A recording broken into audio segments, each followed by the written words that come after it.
forger un universalisme revitalisé, plus ouvert et plus efficace dans la prise en charge des défis de notre temps.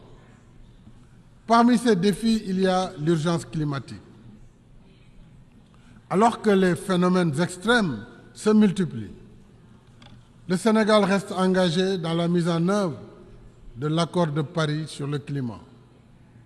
Ainsi, grâce à notre politique volontariste de mix énergétique, les énergies renouvelables représentent aujourd'hui 31% de nos capacités installées. Avec la signature en juin dernier de notre partenariat pour une transition énergétique juste, nous avons l'ambition de porter ce taux à 40% en 2030.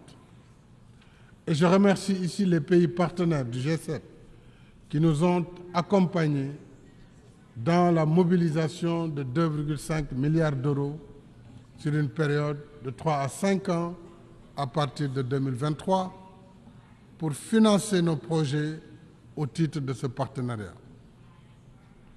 Nous poursuivons en même temps la réalisation d'infrastructures sobres en carbone et résilientes au changement climatique, dont 2 projets de système de transport de masse, un train express régional et une ligne de bus rapide transit, tous 2 électriques. Avec l'exécution de nos projets nationaux et continentaux, à l'image de la Grande Muraille verte, nos pays sont clairement engagés dans l'action climatique à la hauteur de leurs moyens. Il reste que, pour l'essentiel, les projets verts en Afrique sont financés par recours à la dette commerciale, alors qu'ils devraient être soumis et soutenus par la mobilisation des 100 milliards de dollars par an convenue depuis la COP 15 en 2009 pour financer l'action climatique. La justice climatique voudrait qu'un continent qui contribue pour moins de 4% des émissions et qui en souffre le plus ne soit pas condamné à s'endetter pour réparer et prévenir des dommages dont il n'est point responsable.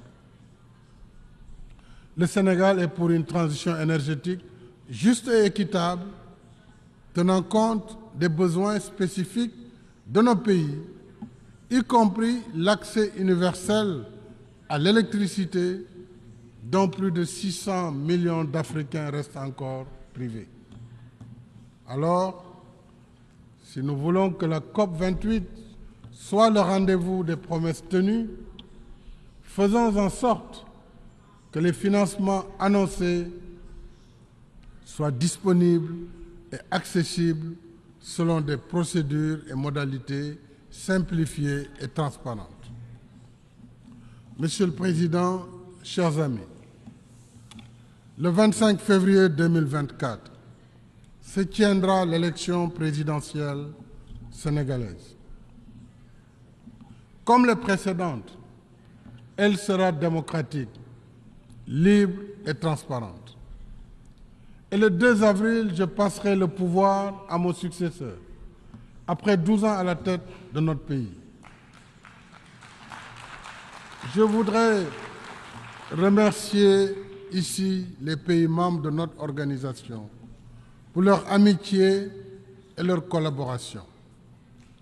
Porter la voix du Sénégal, nouer et entretenir des amitiés dans ce concert des nations où s'harmonisent nos efforts communs vers nos fins communes aura été un grand honneur pour moi.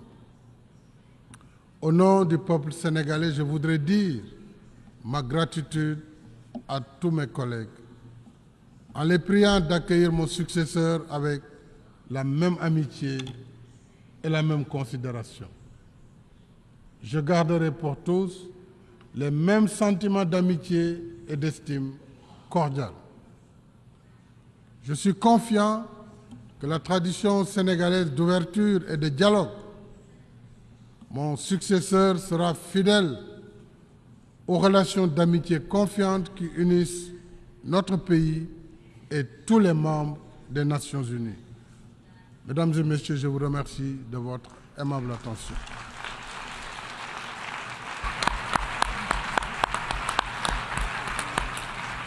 Au nom de l'Assemblée générale, je tiens à remercier le président de la République du Sénégal de l'allocution qu'il vient de prononcer et je prie le protocole de bien vouloir accompagner son Excellence. L'Assemblée va entendre l'allocution de son Excellence M.